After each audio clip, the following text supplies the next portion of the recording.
আরে আরে ভাইয়া, এসব তুমি কি করছো? রুমের লাইট কেন অফ করছো? রুমের লাইট অফ করো না, আমি অন্ধকারে ভয় পাই, অন্ধকারে ঘুমাতে পারি না। কিন্তু আমি তো লাইট অন রেখে ঘুমোতে পারি না। ছোটবেলা থেকে আমার লাইট অফ করে ঘুমানোর অভ্যাস। তাছাড়া আমি তো আছি। তোমার ভয় পাওয়ার কোনো কারণ নেই। আমি থাকতে তোমার ভয় কিসের? তুমি আছো মানে তুমি এই রুমে থাকবে না। তুমি অন্য রুমে গিয়ে ঘুমাও, আমার সঙ্গে তুমি কেন এক রুমে ঘুমাবে? কারণ আমি তোমার স্বামী। আমি তোমার সঙ্গে আজ থেকে একদমই ঘুমাবো। স্বামী হয়েছে তো কি হয়েছে? তুমি কি আমার মাথা কিনে নিয়েছো নাকি? আমি তোমাকে আমার সঙ্গে আমার রুমে ঘুমাতে দেব না। তুমি অন্য রুমে গিয়ে ঘুমাও। আরে বাবা, বিয়ের পর স্বামী স্ত্রী এক রুমে ঘুমাতে হয় সেটাও কি তুমি জানো না, নাকি কেউ তোমাকে সব ব্যাপারে কোনো কিছু বলে দেয়নি? আমাকে কেউ কিছু বলার সাহস নেই। তাছাড়া আমাকে কেউ কিছু বললে আমি যে সেটা শুনবো তার কোনো গ্যারান্টি নেই। তাছাড়া ভাবি আমাকে বলে দিয়েছে আমি যেন আমার রুমে কখনোই কোনো ছেলে মানুষকে প্রবেশ করতে না দেই। তুমি আমার রুমে প্রবেশ করেছো এটাই অনেক বেশি, কিন্তু তাই বলে আমি তোমাকে এই রুমে ঘুমাতে দেব না। তুমি অন্য রুমে গিয়ে ঘুমাতে পারো। কিন্তু সারা বাড়িতে মেহমান। এখন যদি আমি অন্য রুমে গিয়ে ঘুমাই, তাহলে লোকে আমাকে মন্দ বলবে। এটা তো তুমি ঠিক করছো না। দেখো, তুমি যদি আমার কথা না শোনো আর জোর করে আমার রুমে ঘুমাতে চাও, তাহলে কিন্তু আমি আম্মুর কাছে বিচার দেব। তোমার নামে বলে দেব তোমার ছেলে জোর করে আমার রুমে ঘুমাতে চাইছে। কি বলো? আমি চিৎকার দেব নাকি চিৎকার দিয়ে সবাইকে বলে দেব নাকি? ঠিক আছে, কোনো সমস্যা নেই। আমি বেলকনিতে গিয়ে ঘুমিয়ে পড়ছি। কিন্তু অন্য রুমে যাওয়া সম্ভব নয়। প্লিজ, তুমি এটা বোঝার চেষ্টা করো। ও, তার মানে তুমি কোনোভাবেই আমার রুম থেকে বের হয়ে যাবে না, এটাই তো? নিশ্চয়ই তোমার কোনো কুমতলব আছে। ঠিক আছে, কোনো সমস্যা নেই, আমি এক্ষুনি আম্মুকে সব বলে দিচ্ছি। এই কথা বলে নদী রুম থেকে বের হয়ে সোজা আকাশের আম্মুর রুমে চলে গেল আর দরজায় দাঁড়িয়ে নক করতে থাকলো। আম্মু, ওই আম্মু, তাড়াতাড়ি দরজা খোলো, তোমার সঙ্গে আমার জরুরি কথা আছে। তাড়াতাড়ি দরজাটা খোলো। কি ব্যাপার নদী? কি হয়েছে? তুমি এরকম চিৎকার চেঁচামেচি করছো কেন? আজ তোমার বিয়ে হয়েছে, তাছাড়া সারা বাড়িতে অনেক মেহমান। এখন কি তোমাকে এভাবে চেঁচামেচি করতে দেখতে ভালো লাগে নাকি? আম্মু, তুমি আমাকে কথা শোনাচ্ছ? তুমি তো একটা সময় আমাকে বলেছিলে আমি যেন কোনো ছেলের সঙ্গে এক রুমে না থাকি। তাহলে এখন তোমার ছেলে আমার রুমে কেন থাকতে চায়? যে তোমার ছেলেকে বলো আমার রুম থেকে বের হয়ে আসতে। তা না হলে কিন্তু আমি ওই রুমে গিয়ে কোনোভাবেই ঘুমাবো না, আমি তোমার সঙ্গে ঘুমাবো। এরকম করে না মা। আমি তোমাকে অন্য ছেলের সঙ্গে এক রুমে ঘুমাতে মানা করছি, কিন্তু আকাশ তোমার স্বামী। তুমি আজ থেকে তার সঙ্গে ঘুমোবে। তুমিও তো তোমার ছেলের মতোই কোনো কিছু না বুঝে শুধু শুধু কথা বলো। তোমার ছেলেও তো এই কথাটাই বলছিল। তাই আমি তোমার ছেলের কথার কোনো পাত্তা না দিয়ে সোজা রুম থেকে বের হয়ে চলে এসেছি। এখন তুমি গিয়ে তোমার ছেলেকে বলো আমার রুম থেকে বের হয়ে চলে আসতে। আমি তাকে কোনোভাবেই আমার রুমে ঘুমাতে দেব না। তখনই অসহায়ের মতো মুখ নিয়ে আকাশ এসে সেখানে উপস্থিত হয় আর তার মায়ের দিকে তাকিয়ে থাকে। তার মা কি বলবে কিছুই ভেবে পাচ্ছে না। একে তো পিচ্ছি একটা মেয়ের সঙ্গে ধরে বেঁধে বিয়ে দিয়েছে, তারপর আবার পিচ্ছির এরকম আচরণ। তার মা পড়েছে বড্ড ঝামেলায়। কি করবে কিছুই ভেবে পাচ্ছে না। আকাশ বাবা, বাড়িতে অনেক মেহমান, তাই বলছি কি, প্লিজ তুই ঝামেলা করিস না। তুই নিজের রুমে গিয়ে ঘুমিয়ে পড়, আর নদী আজ আমার সঙ্গেই থাকুক। এই জন্যই তোমাদেরকে বলেছিলাম আমাকে ধরে বেঁধে এই পিচ্চি মেয়েটার সঙ্গে বিয়ে দিও না। এই মেয়েটা কোনোদিনই আমাকে বুঝবে না। আজ আমার বাসর রাত, আর আজ কি না আমাকে একা একা ঘুমাতে হবে। বাবা, এভাবে কথা বলিস না। তুই তো বড় হয়েছিস, সবকিছুই বুঝিস। মেয়েটা এখনো ছোট, তাই ওকে কোনো ব্যাপারে প্রেসার দিস না। আস্তে আস্তে বড় হতে দেওয়ার, তারপর নিজে নিজেই সবকিছু বুঝে যাবে। তখন আর তোকে কিছুই করতে হবে না। আকাশ তখন কোনো কথা না বলিয়ে গাল ফুলিয়ে সেখান থেকে চলে গেল। আর এদিকে নদী তখন আকাশের আম্মুর রুমে এসে আকাশের আম্মুকে জড়িয়ে ধরে ঘুমিয়ে পড়ল। পরের দিন সকালবেলা ঘুম থেকে উঠে আকাশ তার আম্মুকে বলল, আম্মু, আমাকে আজ অফিসে যেতে হবে। অফিসের একটা গুরুত্বপূর্ণ কাজ আছে। আজ অফিসে না গেলে হবে না। কিন্তু তোকে তো বলছিলাম কয়েকদিনের জন্য অফিসের ম্যানেজারকে দায়িত্ব দিয়ে আয়। তোর নতুন বিয়ে হয়েছে, তোর বউটাও ছোট, তাই তাকে একটু সময় দেয়া প্রয়োজন, তাকে সবকিছু বুঝিয়ে দেয়া প্রয়োজন। আমি এই মেয়েটাকে একটু সময় দিতে পারবো না। তুমি জোর করে এই মেয়েটার সঙ্গে আমার বিয়ে দিয়েছো। এখন এই মেয়েটার সঙ্গে যা কিছু করতে হবে সেটা তোমারই করতে হবে, আমি কিছু করতে পারবো না। কেন যে আমি তোমার কথা শুনতে গেলাম আর নিজের কপালে নিজেই কুড়াল মারতে গেলাম। বাবা প্লিজ এভাবে বলিস না, যা করছি তোর ভালোর জন্যই করছি। তাছাড়া এই মেয়েটাকে যদি আমি তোর জন্য নিয়ে না আসতাম তাহলে অন্যত্র হলেও মেয়েটার বিয়ে হয়ে যেত, তাই এটা করা ছাড়া আমার কোনো উপায় ছিল না।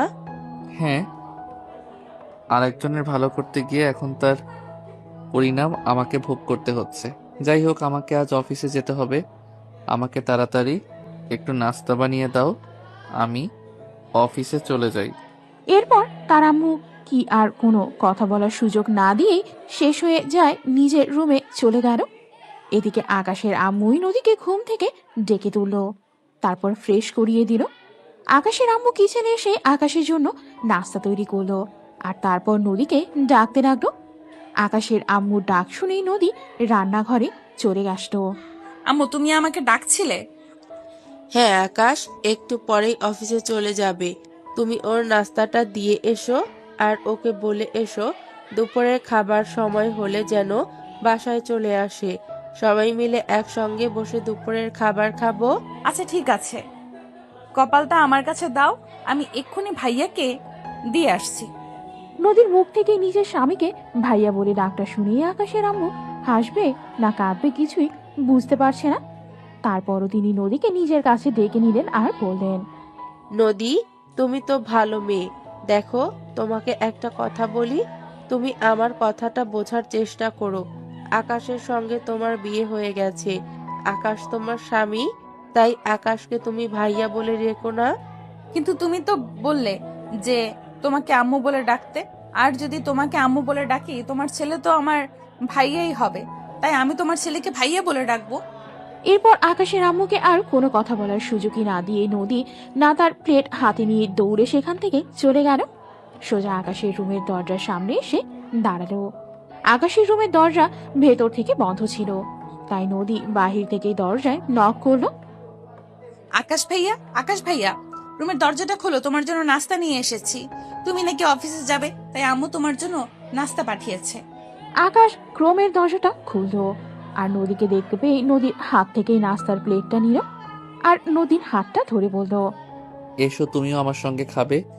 আমার একা একা খেতে ভালো লাগে না, তাই ভাবছি এখন থেকে প্রতিদিন তোমাকে নিয়েই খাবো। হ্যাঁ, কিন্তু তুমি আমার হাত ধরছো কেন?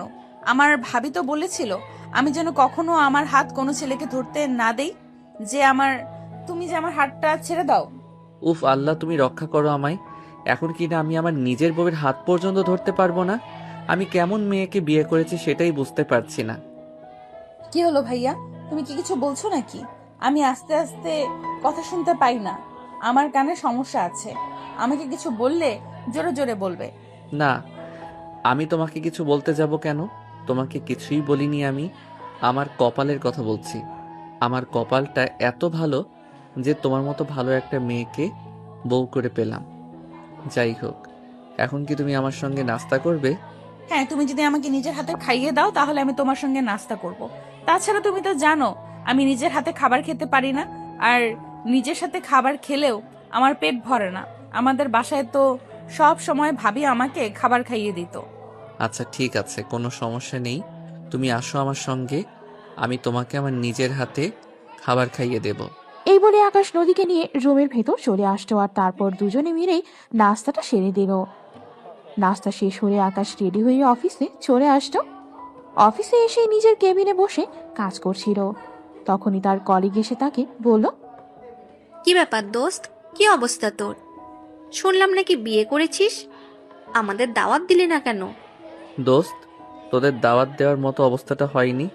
যদি কোনো দিন এই অবস্থাটা হয় তাহলে অবশ্যই তাদেরকে দাওয়াত দেব। এসব কি বলছিস দোস্ত?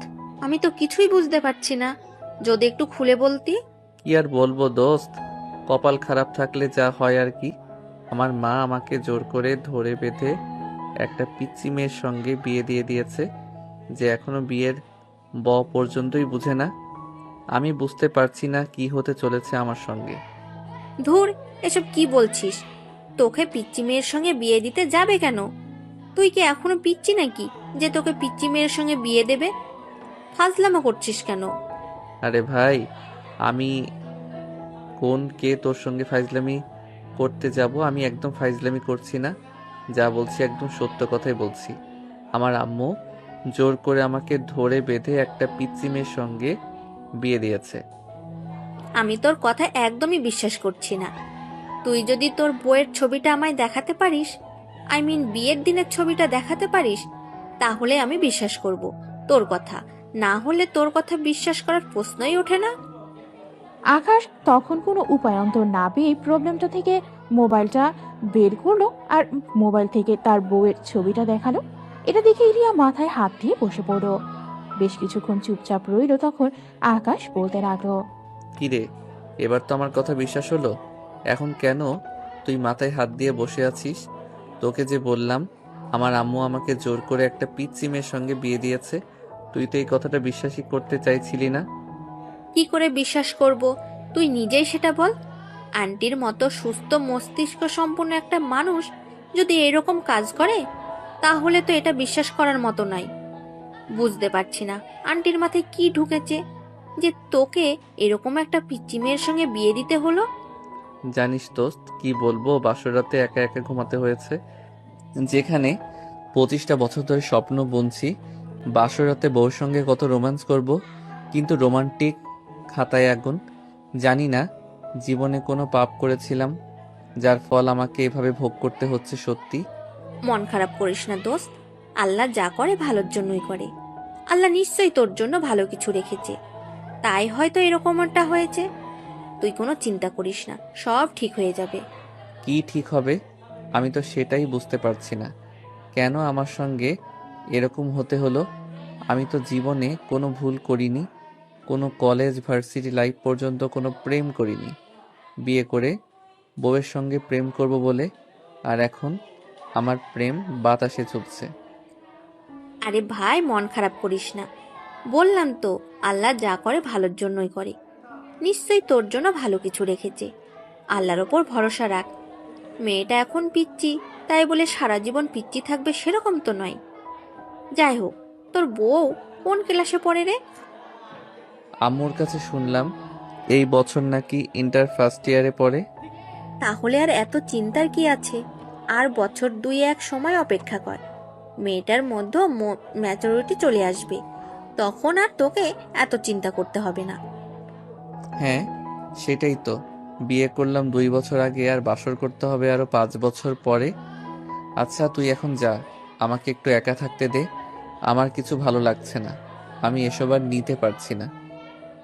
রিয়া তখন আর কোনো কথা না বলেই আকাশের কেবিন থেকে বের হয়ে নিজের কেবিনে চলে গেল আর নিজের কাজ করতে থাকলো।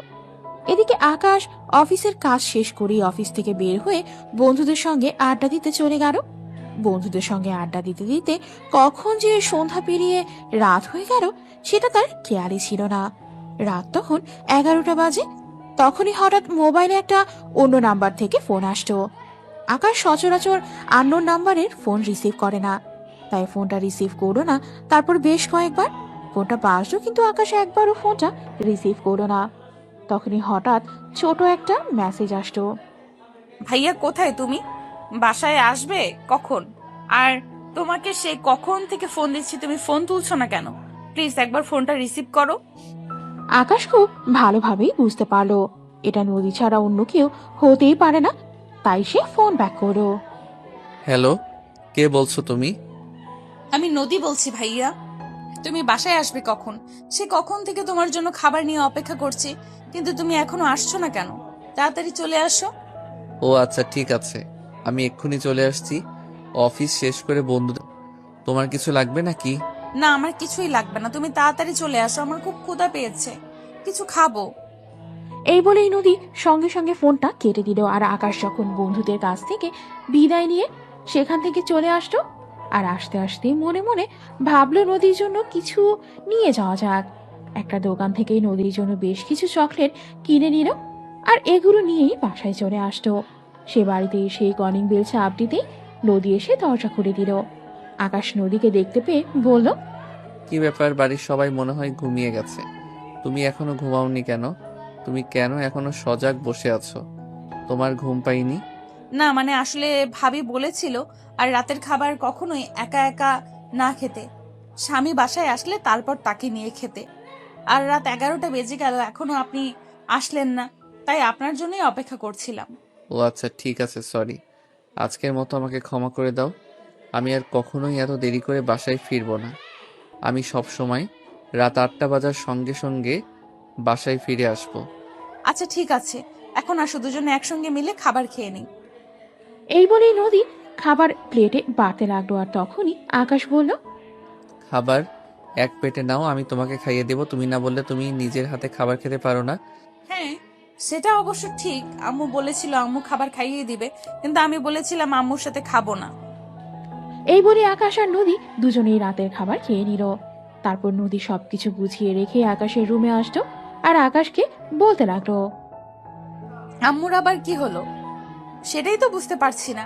আমি আম্মুর রুমের দরজা কয়েকবার নক করলাম আম্মুর সঙ্গে ঘুমাবো, কিন্তু আম্মুর রুম থেকে কোনো সারা শব্দ আসছে না। আম্মুর আবার কোনো সমস্যা হয়নি তো? আরে না, আম্মুর আবার কি সমস্যা হতে যাবে? আম্মুর কোনো সমস্যা হয়নি। হয়তো আম্মু ঘুমিয়ে পড়েছে তাই টের পাইনি। তুমি এক কাজ করো, আজকে রাতটা আমার সঙ্গে ঘুমিয়ে পড়ো। কিন্তু ভাবি তো বলেছিল কোনো ছেলের সঙ্গে এক রুমে না থাকতে। কিন্তু এখন কি করবে বলো? আম্মু তো রুমের দরজা লাগিয়ে ঘুমিয়ে পড়েছে। এখন কি তুমি সারা রাত বাইরে কাটাবে নাকি? তার চাইতে বরং এটাই ভালো হয় যে তুমি আমার রুমে ঘুমিয়ে পড়ো। সমস্যা নেই, আমি তোমাকে টাচ করব না। এই যে মাঝখানে কোলবালিশ দিয়ে রাখছি, ওই পাশে ঘুমিয়ে পড়ো। আচ্ছা ঠিক আছে, এখন তোমার এটা করা ছাড়া আর কোনো উপায় নেই। এখন তো আমাকে তোমার সঙ্গেই ঘুমাতে হবে। আচ্ছা ঠিক আছে, তুমি শুয়ে পড়ো, আমি ড্রেস চেঞ্জ করে আসছি। এই বলেই নদী আলমারি থেকে তার নিচের একটা 3 পিস বের করে ওয়াশরুমে চলে গেল। তারপর কাপড় চোপড় চেঞ্জ করলেও রুমে আসতো। আকাশ তখনও বিছানার এক পাশে বসে আছে। এটা দেখে নদী বলল, কি হলো, তুমি এখনো এখানে বসে আছো কেন? ঘুমাওনি কেন? না মানে আসলে তোমার জন্য একটা জিনিস নিয়ে এসেছিলাম, সেটা তোমাকে এখনো দেওয়া হয়নি তো, তাই অপেক্ষা করছিলাম তুমি আসবে, তারপর এটা তোমাকে দিয়ে তারপর ঘুমাবো। সত্যি বলছো? তুমি আমার জন্য কি কি এনেছো, তাড়াতাড়ি দাও দেখি। আকাশ তখন তার অফিসের ব্যাগ থেকে এই চকলেটের বক্সটা বের করে নদীর হাতে তুলে দিল। নদী চকলেটের বক্সে অনেক খুশি হলো আর তখনই আকাশকে জড়িয়ে ধরে বলতে লাগলো, তুমি সত্যি অনেক ভালো, জানো আমার না চকলেট খেতে খুব ইচ্ছে করছিল, কিন্তু কাউকে বলার সাহস পাচ্ছিলাম না। আর বাসার বাইরে কোনো দোকান নেই যেখান থেকে কিনে নিয়ে আসবো। Thank you so much. দিলেই হবে। আমি কি তোমাকে চকলেট খাওয়ালাম, তার জন্য তুমি আমাকে কিছু দেবে না? কথাটা শুনে নদীর মনটা খারাপ হয়ে গেল। সে মুখটা কালো করে আকাশের দিকে তাকিয়ে বলল, তোমাকে আমি কি দেব? তোমাকে দেওয়ার মতো তো আমার কাছে কিছুই নেই। একটা পাপ্পি দাও, তাহলেই হবে। কথাটা বলতে না বলতেই নদী আকাশের গালে ঠাস করে দুটো কিস বসিয়ে দিল। নদীর এরকম কাণ্ড দেখে আকাশ তো একদম হতবাক, কারণ আকাশ কখনো এটা ভাবতেই পারিনি সত্যি সত্যি নদী তাকে কিস করবে। তখন আকাশ বলতে লাগলো, আমি যে তোমাকে একটা দিতে বলেছিলাম, তুমি দুইটা দিলে কেন? আমার কাছে আসো, তোমাকে একটা ফেরত দেই। নদী তখন মনে মনে কিছুক্ষণ কিছু একটা ভাবলো আর তারপর আকাশের কাছে এসে বলল, তুমি একদম ঠিক কথাই বলেছো। তুমি বলেছিলে তোমাকে একটা কিস করতে, আর আমি কি তোমাকে দুইটা কিস করে ফেলেছি? তাহলে আমার একটা কিস আমাকে ফেরত দাও। কথাটা শুনে আকাশ মনে মনে ভাবলো সুযোগের সৎ ব্যবহার করা লাগবে, সুযোগটা হাতছাড়া করা যাবে না। তখনই আকাশও নদীকে নিজের কাছে টেনে নিল আর নদীর গালে ভালোবাসার ছোট্ট একটা পরশ এঁকে দিল। আকাশ তখন নদীকে জড়িয়ে ধরে আছে, এটা দেখে নদী বলল, আরে কি করছো তুমি? তুমি আমাকে জড়িয়ে ধরছো কেন? এরকমটা তো আমি বাংলা মুভিতে দেখেছি, তখন নায়ক নায়িকারা খারাপ কাজ করে।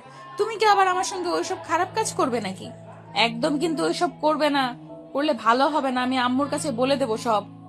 আরে না, তুমি কি আমাকে ওই রকম খারাপ ছেলে মনে করো নাকি? আমি তোমার সঙ্গে ওরকম কিছুই করব না। আমি শুধু তোমার একটু আদর করব, আমার কাছে আসো। না, আমাকে আর আদর করা লাগবে না। এখন তুমি যে চকলেট সেগুলো খেয়ে তারপর আমি ঘুমিয়ে পড়বো। আকাশও তখন আর কোনো বাড়াবাড়ি করবে না। আসলে পিচ্ছি একটা মেয়ে যে কোনো কিছুই বোঝে না। তার সঙ্গে এত তাড়াতাড়ি ইন্টিমেট হলে সে যদি সেটা সহ্য করতে না পারে আর সবার সঙ্গে বলে দেয়, তখন তো একটা ঝামেলায় পড়তে হবে। তাই আকাশ মনে মনে ভাবলো, যা করার ধীরে সুস্থে আস্তে আস্তে করতে হবে। আস্তে আস্তে নদীকে বশ করে নিজের করে নিতে হবে। তাই আকাশ তখন আর কোনো কথা না বলেই চুপচাপ বিছানার একপাশে শুয়ে পড়ল। অপরদিকে নদীও কয়েকটা চকলেট খেয়ে তারপর বিছানার অপর প্রান্তে শুয়ে পড়ল। মাঝরাতে আকাশের যখন ঘুম ভাঙা, তখন সে দেখতে পেল নদী তাকে জড়িয়ে ধরে ঘুমিয়ে আছে। এটা দেখে আকাশ আর কোনো কথা না বলেই নদীকে আরো শক্ত করে জড়িয়ে ধরে ঘুমিয়ে পড়ল। এই তো মাছ স্টপ গিলেছে, আস্তে আস্তে কাছে আসছে। সকালবেলা যখন নদীর ঘুম ভাঙলো, তখন সে দেখতে পেল আকাশের বুকের উপর শুয়ে আছে নদী। নদী তাড়াতাড়ি করে উপর থেকে আকাশের বুকের উপর থেকে নামতে গিয়েছিল। তখনই আকাশের খুব ভেঙে গেল। আকাশ নদীকে বলতে লাগলো, কি হলো? আমার বুকের উপর শুয়ে থাকো, আমার তো খুব ভালোই লাগছিল, তুমি নেমে যাচ্ছ কেন? এটা লজ্জা করে না তোমার? একটা মেয়েকে এইভাবে নিজের বুকের উপর নিয়ে শুয়ে আছো। আরে, আমি আবার কখন তোমাকে আমার বুকের উপর নিতে গেলাম? তুমি তো নিজে আমাকে জড়িয়ে ধরে ঘুমিয়ে আছো। এই যে দেখো, কোলবালিশ মাঝখানে রয়েছে, কিন্তু তুমি আমার উপর চলে এসেছো। ও আসলে তুমি তো জানোই আমি ছোটবেলা থেকে ভাইয়ার সঙ্গে ঘুমাই। ভাবি আসার পর থেকে ভাবির সঙ্গে ঘুমাই। আমার খাটের ওই পাশে একা একা ঘুমাতে খুব ভালো লাগছিল। আমি কাউকে জড়িয়ে না ধরে ঘুমাতে পারি না, তাই তোমাকে জড়িয়ে ধরেছিলাম। সরি, আমাকে ক্ষমা করে দাও। আরে না, সরি বলার কিছুই নেই। আজকের পর থেকে প্রতিদিনই তুমি এভাবে আমাকে জড়িয়ে ধরে ঘুমাবে। আমি তোমাকে কিছুই বলবো না। সত্যি তুমি অনেক ভালো। উম্মুয়া। এই বলে নদী তখন আবারও আকাশের গালে একটা কিস বসিয়ে দিল। আকাশ তো একদম বোকা বনে গেল। এটা আসলেই পিচ্ছি নাকি পিচ্ছি সাজার ভান করে, এটাই তো বোঝা যাচ্ছে না। তাছাড়া ইন্টারে পড়ে মেয়েটার বয়স তো 17 থেকে 18 হবে। তাহলে এই বয়সে মেয়েটা আবার পিচ্ছি থাকতে পারে কি করে? আগের যুগের মানুষ তো 12-14তে বয়সে মেয়েদের বিয়ে দিয়ে দিত। 15 থেকে 16 বছর বয়সেই মেয়েরা মা হয়েছে। তো তাহলে 17 থেকে 18 বছর বয়সে একটা মেয়ে কি করে ফিজিক্যাল অ্যাট্রাকশন বুঝতে পারে না? যাই হোক, বুঝে শুনে পা ফেলতে হবে। হুটহাট করে কিছুই করা যাবে না। আকাশ তখন সেরকম কোনো প্রতিক্রিয়া দেখালো না, বিছানাতেই শুয়ে রইল। এদিকে নদী বিছানা থেকে নেমে ফ্রেশ হয়ে কাপড় চোপড় চেঞ্জ করে তারপর নিচে চলে গেল। কিচেনে আসতেই আকাশের আম্মু নদীকে বলল, কি ব্যাপার নদী, তুমি আজ আমার সঙ্গে ঘুমোতে আসলে না কেন? তুমি তো দরজা বন্ধ করে ঘুমিয়ে পড়েছিলে, তারপর আমি ভাইয়ার রুমে ঘুমিয়েছিলাম। ভাইয়া সত্যি অনেক ভালো। কাল আমার জন্য অনেকগুলো চকলেট নিয়ে এসেছে। ভাইয়া বলেছে আমি যদি ভাইয়ার রুমে প্রতিদিন ঘুমাই তাহলে ভাইয়া প্রতিদিন আমাকে অনেকগুলো করে চকলেট এনে দেবে। তাই ভাবছি আজ থেকে প্রত্যেক দিন ভাইয়ার রুমে ঘুমাবো। ও আচ্ছা, এই ব্যাপার। তাহলে ঠিক আছে, তুমি আজকের পর থেকে আকাশের রুমেই ঘুমিও। তাহলে তো আর আমাকে কোনো চিন্তা করতে হবে না, আমিও নিশ্চিন্তে থাকতে পারবো। আকাশের আম্মু তখন মনে মনে বুঝতে পারলো আকাশ হয়তো নদীকে কিছুটা হলেও বশে আনতে পেরেছে। আসলে নদী হলো কাদামাটির মতো। ইচ্ছে একটা মেয়ে সাদা কাদামাটিকে আমরা যেভাবে শেপ দেই, তখন সেটা সেভাবেই থাকে। তাই নদীকেও এখন যেভাবে গড়ে তোলা হবে, নদীও ঠিক সেভাবেই গড়ে উঠবে। আকাশের আম্মু তখন সবার জন্য নাস্তা তৈরি করলো আর সবাইকে নিয়ে একসঙ্গে বসে নাস্তা খেয়ে নিল। আর তখন আকাশ তৈরি হয়ে অফিসে চলে যাবে। নদীকে তখন নিজের রুমে ডেকে নিল। এই নদী, একবার রুমে আসো তো, আমার একটু কাজ আছে, একটু করে দেবে? আচ্ছা ভাইয়া, ঠিক আছে, আমি এক্ষুনি আসছি। বলো তোমার কি কাজ করতে হবে আমাকে, আমি এক্ষুনি তোমাকে করে দিচ্ছি। এই যে, আমি আমার টাইটা ঠিক করতে পারছি না, একটু আমার টাইটা ঠিক করে দাও। আর আমার ঘড়িটা কোথায়? ঘড়িটা খুঁজে পাচ্ছি না গো, এটা একটু খুঁজে দাও। আমার অফিসের টাইম হয়ে গেছে, আমাকে এক্ষুনি চলে যেতে হবে। আচ্ছা ঠিক আছে, তুমি 2 মিনিট দাঁড়াও, আমি এক্ষুনি তোমার সব কাজ করে দিচ্ছি। এই বলেই নদী আকাশের টাইটা ঠিক করে দিল। আর তারপর ঘড়িটা খুঁজে বের করে সেটা আকাশের সাথে দিয়ে বলল, ভাইয়া যদি কিছু মনে না করো তাহলে একটা কথা বলতাম। আমার একটা জিনিস লাগবে, তুমি আমাকে এনে দিতে পারবে? কেন পারবো না? অবশ্যই পারবো। বলো তোমার কি লাগবে। আমি তোমার জন্য সব করতে পারি। তুমি আমার কাছে যা চাইবে আমি তোমাকে তাই দেব। সত্যি বলছো ভাইয়া? এই জন্যই তো বলি তুমি সত্যিই অনেক ভালো। হ্যাঁ, এখন বলো তোমার কি লাগবে। আমাকে এক্ষুনি বাসা থেকে বের হতে হবে। অফিসে টাইম হয়ে গেছে, তা না হলে আবার অফিসে পৌঁছাতে লেট হয়ে যাবে। আসলে ভাইয়া এই বাড়িতে না আমার একটাও পুতুল নেই, তুমি আগে আমাকে একটা পুতুল কিনে এনে দেবে? আমার না পুতুল খেলতে খুব ভালো লাগে। আচ্ছা ঠিক আছে, সে না হয় নিয়ে আসবো, কিন্তু আম্মুর কাছে শুনেছিলাম তুমি নাকি কলেজে পড়াশোনা করো। পড়াশোনার কি খবর? তুমি কি পড়াশোনা আর করবে না নাকি? আমি তো পড়াশোনা করতেই চাই, কিন্তু আমার বইপত্র সবকিছু তো আমাদের ওই বাড়িতে রয়েছে। তাছাড়া এখান থেকে আমার কলেজ অনেকটা দূর, আমি তো একা একা যেতে পারবো না। ঠিক আছে, কোনো সমস্যা নেই। আমি অফিস থেকে ফেরার সময় তোমাদের বাসা থেকে তোমার বইগুলো নিয়ে আসব। আর কাল থেকে তুমি কলেজে যাবে। আমি অফিসে যাওয়ার আগে তোমাকে কলেজে পৌঁছে যাব, আর তারপর অফিসে যাব। এই বলেই নদীর কাছ থেকে বিদায় নিয়ে আকাশ অফিসে চলে আসতো। আর অফিসে এসে নিজের কাজ করতে থাকতো। টিফিন টাইমে আকাশ ক্যান্টিনে বসে টিফিন খাচ্ছিল। আর তখনই তার কলিগ রিয়া সেখানে আসতো। রিয়া তার ভার্সিটি ফ্রেন্ড এবং দুজন একসঙ্গে চাকরি করছে। রিয়া এসে তখন আকাশের সামনের চেয়ারটায় বসতো আর তাকে বলতে রাখতো, দোস্ত, তোকে একটা কথা বলার ছিল। তোর থেকে একটা হেল্প চাই, তুই কি করতে পারবি? করতে পারবো কিনা সেটা তো কথা দিতে পারছি না, কিন্তু আমি আমার সাধ্যমতো চেষ্টা করব। বল তোর কি হেল্প চাই। আসলে ফ্যামিলি থেকে আমার জন্য পাত্র দেখা হচ্ছে। তুই তো জানিস ভার্সিটি লাইফে কখনো প্রেম করিনি, তাই ছেলেদের সম্পর্কে আমার সেরকম কোনো আইডিয়া নেই। তাছাড়া ছেলেটাকে আমি চিনিও না, যদি চিনতাম তাহলে না হয় কিছু জানা থাকতো। তাই বলছিলাম তুই যদি একবার ওই ছেলেটার সঙ্গে দেখা করে কথা বলতি তাহলে খুবই ভালো হতো। আরে ভাই, এসব কথা তুই আমাকে কেন বলছিস? বিয়ে করছিস তুই, ছেলেটা সম্পর্কে তোর সবকিছু জানা দরকার। তাই আমার মনে হয় আমার চাইতে তুই কথা বলতে বেশি ভালো হবে। তুই তো জানিস তুই ছাড়া আমার অন্য কোনো ভালো বন্ধু নেই। আমি ছেলেদের সঙ্গে খুব একটা কথা বলতেও পারি না, তাই তোকে বলছিলাম তুই কথা বললে খুব বেশি ভালো হতো। আচ্ছা ঠিক আছে, তুই আমার বেস্ট ফ্রেন্ড, তোর জন্য তো আমি এইটুকু করতেই পারি। আচ্ছা ঠিক আছে, ওই ছেলেটার ফোন নাম্বার আর অ্যাড্রেস আমাকে দিয়ে রাখ। রিয়া তখন একটা ছোট কাগজে ওই ছেলেটার ফোন নাম্বার আর ঠিকানা লিখে দিয়েই সেখান থেকে চলে গেল। আর আকাশ খাওয়া শেষ করে তারপর নিজে কেবিনে চলে আসলো আর কাজ করতে লাগলো। সেদিন অফিস থেকে একটু আগে ভাগেই ছুটি নিল, কারণ আজ তাকে নদীতে বাড়িতে নিয়ে যেতে হবে। সেখান থেকে নদীর বইপত্র কিছু নিয়ে আসতে হবে। তাই সে বিকেল 5টার দিকে অফিস থেকে বের হলো। তারপর সেখান থেকে বাইক নিয়ে সোজা নদীদের বাড়িতে চলে আসলো। কলিং বেল চাপ দিতেই নদীর ভাবি এসে দরজা খুলে দিল। আকাশকে দেখে অবাক হয়ে বলল, কি ব্যাপার নন্দাই, তুমি একা এলে কেন? আমার ননদিনীকে নিয়ে আসলে না কেন? ভাবি, আসলে আমি তো অফিস থেকে চলে এসেছি, তাই আমি নদীকে নিয়ে আসিনি। একটা কাজ করো, নদীর বইগুলো আমাকে দিয়ে দাও। ভাবছি কাল থেকে নদীকে কলেজে নিয়ে যাব। তা নন্দাই, বিয়ের পর সংসার জীবন আসলে না কেন? ভাবি, আসলে আমি তো অফিস থেকে চলে এসেছি, তাই আমি নদীকে নিয়ে আসিনি। একটা কাজ করো, নদীর বইগুলো আমাকে দিয়ে দাও। ভাবছি কাল থেকে নদীকে কলেজে নিয়ে যাব। তা নন্দাই, বিয়ের পর সংসার জীবন কেমন চলছে? আর সংসার জীবন, জোর করে একটা পিচ্চি মেয়েকে আমার ঘাড়ে ঝুলিয়ে দিয়েছে, যে বিয়ের পর্যন্ত বোঝে না, তার সঙ্গে আবার সংসার জীবন। হুম, বাদ দাও সেসব কথা। এখন তুমি আমাকে নদীর জিনিসগুলো দিয়ে দাও। আচ্ছা ঠিক আছে, কোনো সমস্যা নেই। তুমি এখানে বসো, আমি তোমার জন্য একটু নাস্তার আয়োজন করি।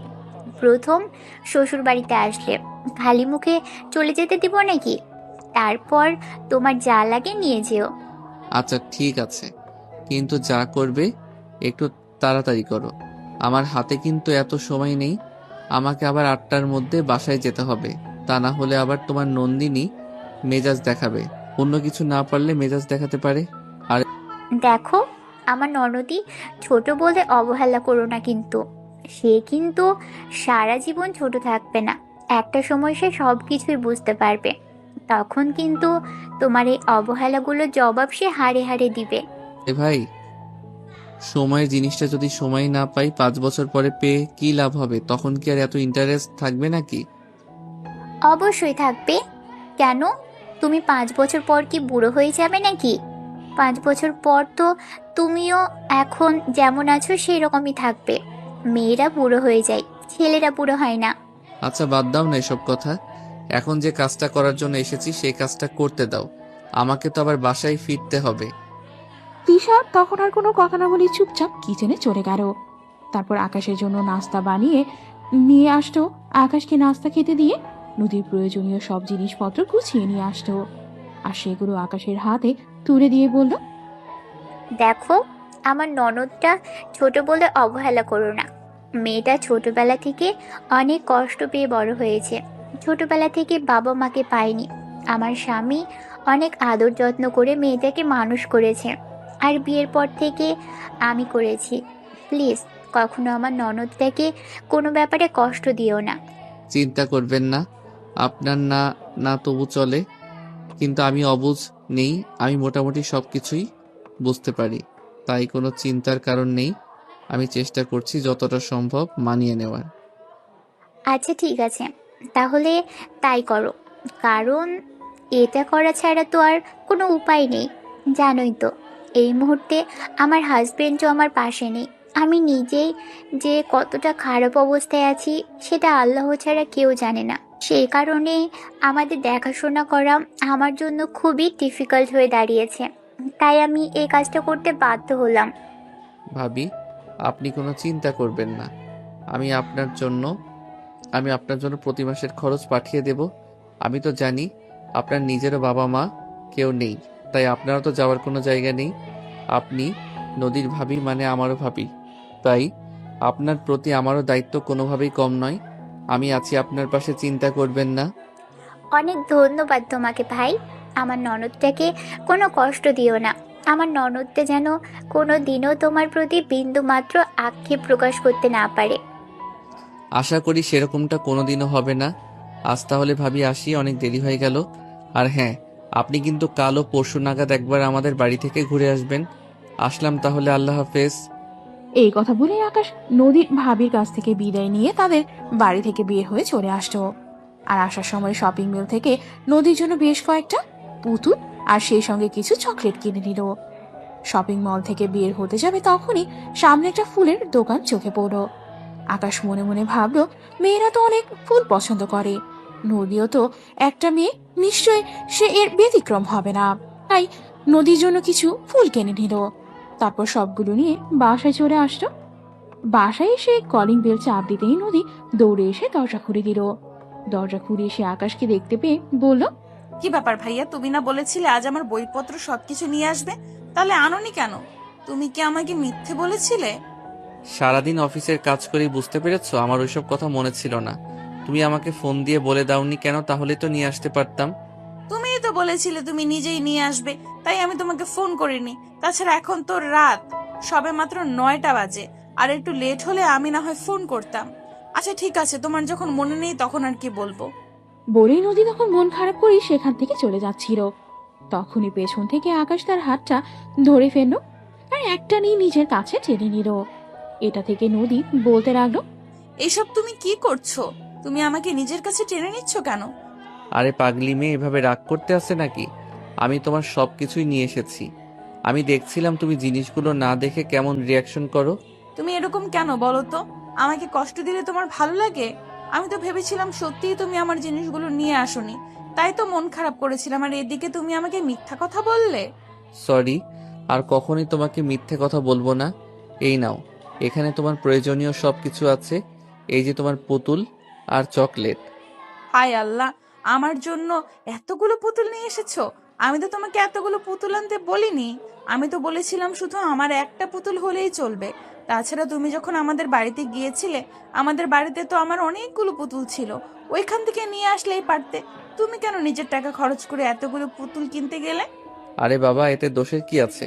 তুমি আমার 10টা না 5টা না একটা মাত্র লক্ষ্মীমন্তর বউ। তোমার জন্য আমি তো এইটুকু করতেই পারি। এইটুকু করার তো আর আমার জন্য অপরাধ হতে পারে না? তাই বলে তুমি এতগুলো পুতুল নিয়ে আসবে? এতগুলো পুতুল আমি রাখবো কোথায়? শোনো, আমার রুমটা না যথেষ্ট বড়, ওইখানে তোমার পুতুলগুলোর যথেষ্ট জায়গা হবে, তাই চিন্তা করার কোনো কারণ নেই। তুমি রুমে চলে যাও, আমি এই জিনিসগুলো নিয়ে চলে আসছি। এই বলে আকাশ আর ড্রাইভারকে নিয়ে সবগুলো জিনিস নিয়ে রুমে চলে আসতো। আর তারপর নদীকে সবকিছু গুছিয়ে রাখতে সহযোগিতা করলো। সবকিছু গুছিয়ে রাখতে রাখতে রাত প্রায় 11টার মতো বেজে গেল। আর তখনই নদী বলতে লাগলো, ওরে বাবা, যা, রাত 11টা বেজে গেল, এখনো তো রাতের খাবারই খাওয়া হলো না। চলো তাড়াতাড়ি রাতের খাবার খেয়ে আসা যাক। এই বলে নদী আর আকাশ দুজনেই চলে আসতো কিচেনে। এসে ঠান্ডা হয়ে গেছে তখন নদী আকাশকে বলল, ভাইয়া তুমি একটু অপেক্ষা করো, সবগুলো খাবার ঠান্ডা হয়ে গেছে। এই ঠান্ডা খাবারগুলো তুমি খেতে পারবে না, আমি একটু খাবারগুলো গরম করে নিয়ে আসি। কোনো সমস্যা নেই, আমি ঠান্ডা খাবার খেতে পারবো, আমার কোনো সমস্যা হবে না। তুমি এখানে বসো, খাবার গরম করার কোনো প্রয়োজন নেই, এভাবেই খেয়ে নিতে পারবো। এই বলে আকাশ প্লেটে খাবার তুলে নিল আর তারপর নদীকে খাইয়ে দিয়ে নিজেও খাইয়ে নিল। তারপর আকাশ দুজনেই রুমে চলে এসে ঘুমিয়ে পড়ল। পরের দিন সকালবেলা আকাশ ঘুম থেকে উঠে নদীকে ঘুম থেকে জাগিয়ে তুলল। এই নদী, নদী ঘুম থেকে উঠো, তুমি না আজ থেকে কলেজে যাবে? আমার তো মনে ছিল না। আচ্ছা ঠিক আছে, আমি এক্ষুনি উঠছি। এবারে আকাশের জন্য একসঙ্গে বিছানা থেকে নেমে তারপর ফ্রেশ হয়ে সেই নাস্তা করে নদী কলেজে যাবার জন্য তৈরি হয়ে নিল। তারপর নদী আর আকাশ দুজনেই একসঙ্গেই রুম থেকে বের হচ্ছিল। এটা দেখে আকাশের আম্মু বলতে লাগলো, কি ব্যাপার নদী, তুমি কি আজ থেকে কলেজে যাচ্ছ নাকি? হ্যাঁ আম্মু, তোমার ছেলে কাল আমাদের বাসা থেকে আমার বইপত্র আর প্রয়োজনীয় সব জিনিসপত্র নিয়ে এসেছে, তাই ভাবছি আজ থেকে কলেজে যাব। তাছাড়া তোমার ছেলে গতকাল আমাকে বলল আজ থেকে আমাকে কলেজে পৌঁছে দিবে। আচ্ছা ঠিক আছে, যাও। আমি ভাবছিলাম এই ব্যাপারে তোমার সঙ্গে কথা বলবো, কারণ বিয়ে হয়েছে বলে তো আর পড়াশোনা বন্ধ করা উচিত নয়। বিয়ে হয়েছে বলে তো আর জীবন শেষ হয়ে যায়নি, পড়াশোনা তো করতে হবে। আচ্ছা আম্মু ঠিক আছে, তাহলে এখন আসছি, না হলে আবার লেট হয়ে যাবে। অতঃপর দুজনেই বাসা থেকে বের হয়ে পড়ল। বাসা থেকে বের হওয়ার সময় আকাশ নদীকে নিয়ে বাইকে উঠল। আর তখনই আকাশ তাদের ড্রাইভারকে বলল, আঙ্কেল, নদীকে আমি কলেজে নিয়ে যাচ্ছি, ছুটির সময় আপনি ওকে কলেজ থেকে বাসায় নিয়ে আসবেন, আর আমি আপনাকে ফোন দিয়ে বলে দিব কখন যেতে হবে। আচ্ছা বাবা, ঠিক আছে, কোনো সমস্যা নেই। তুমি কলেজ ছুটি হওয়ার 10 মিনিট আগে আমাকে ফোন দিয়ে বলে দিও, আমি সময় মতো পৌঁছে যাব। অতঃপর আকাশ আর নদী দুজন এই বাসা থেকে বেরিয়ে পড়ে। আকাশ নদীকে তার কলেজের সামনে নামিয়ে দিয়ে তারপর অফিসে চলে আসতো। এভাবেই চলছিল তাদের দিনগুলো। যদিও আকাশ আর নদীর মাঝে এখনো স্বামী স্ত্রীর সম্পর্কটা তৈরি হয়নি, তবুও তাদের মধ্যে ভালো একটা সম্পর্কই চলছে। বাইরে থেকে কেউ দেখে বুঝতে পারবে না যে তাদের মধ্যে এখনো সেরকম কোনো সম্পর্ক তৈরি হয়নি। অপরদিকে সেদিন আকাশ তার বান্ধবী রিয়ার যে ছেলেটার সঙ্গে বিয়ের সম্বন্ধ চলছে সেই ছেলেটাকেই ফোন করে দেয়। আর সেই ছেলেটার সঙ্গেই দেখা করে কথা বলতে চায়। দেখুন, আপনি যেহেতু বনানীতেই থাকেন, যেহেতু আমার অফিস থেকে তো আর খুব বেশি দূরে নয়, তাই রিয়া বলছিল একবার আপনার সঙ্গে দেখা করে একটু কথা বলে নিতে। আমার মনে হয় সেখানে রিয়াকেও রাখা উচিত। এটা যেহেতু রিয়াকে করতে যাচ্ছি, তাই আমার মনে হয় রিয়ার সঙ্গে এই ব্যাপারে আগেভাগে একটু কথা বলে নেওয়া উচিত। হ্যাঁ, আপনি একদম ঠিক কথাই বলেছেন। এই কথাটা আমি রিয়াকে বলেছিলাম, কিন্তু সে বলেছিল তার নাকি একটু আনকমফোর্টেবল লাগে, তাই আমি যেন আগে কথা বলে নিই।